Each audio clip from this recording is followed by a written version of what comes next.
Segunda carta de Paulo aos Tessalonicenses, hoje o capítulo de número 3, o trabalho honesto. Paulo começa pedindo aos Tessalonicenses que orem por sua vida e pela propagação do Evangelho. É comum na carta aos Tessalonicenses o apóstolo orar pedindo que o próprio Deus guarde o seu povo. Há uma palavra de exortação muito detalhada sobre o trabalho honesto. Muitos cristãos estavam sem querer trabalhar por causa da iminente volta de Jesus Cristo. Paulo adverte dizendo que isso é um erro e dá o seu próprio exemplo de trabalho árduo e honesto diariamente. E ele encerra aconselhando os irmãos que façam continuamente o bem, rogando a bênção de Deus sobre as suas vidas. Do versículo 1 ao versículo 5, Paulo pede orações.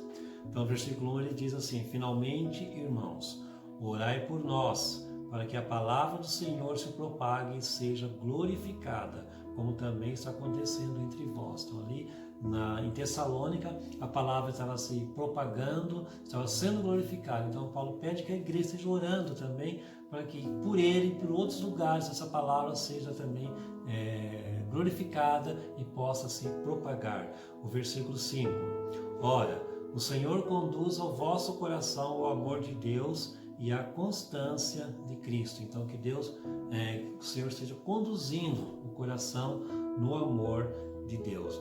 No verso 6 a 12, exortação ao trabalho honesto.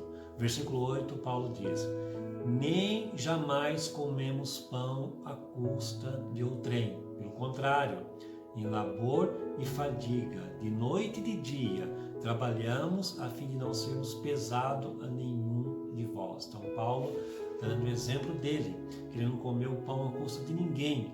Ele, pelo contrário, ele trabalhava de dia e de noite para não ser pesado para ninguém. Versículo 11: pois de fato estamos informados de que entre vós há pessoas que andam desordenadamente, não trabalhando, antes se intrometem na vida alheia. Então Paulo está recriminando essa atitude daquelas pessoas que não trabalhavam e se vivia se intrometendo na vida alheia.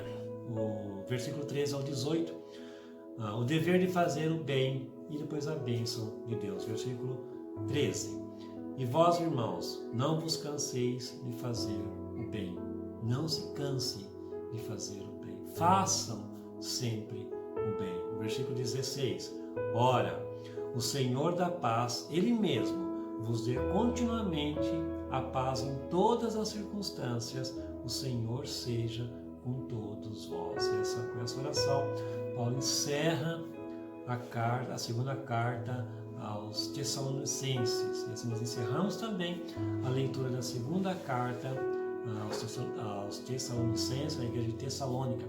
E eu continuo ainda desafiando você. Vamos continuar. Vamos lendo a palavra de Deus. Não desanime.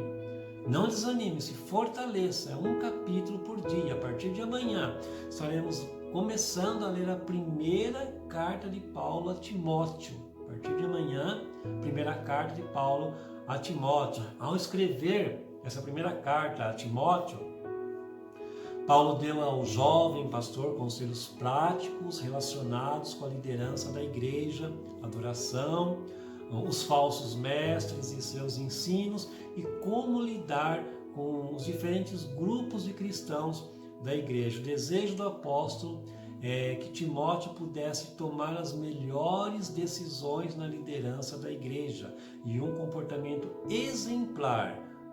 E tudo isto com amor. Vamos ver instruções que Paulo dá a Timóteo para preservar a fé, uma fé sadia, através da administração da sã doutrina e de uma vida de santificação. E por fim, Paulo dá instruções em relação aos grupos mais frágeis da igreja, como os órfãos, as viúvas e os doentes. Eles deveriam ser cuidados de uma maneira prática, de uma maneira especial e jamais deveriam ser abandonados. Então eu convido você a partir de amanhã a lermos juntos a primeira carta de Paulo a Timóteo. Que Deus te abençoe, que a paz do Senhor seja com você e esteja no teu lar.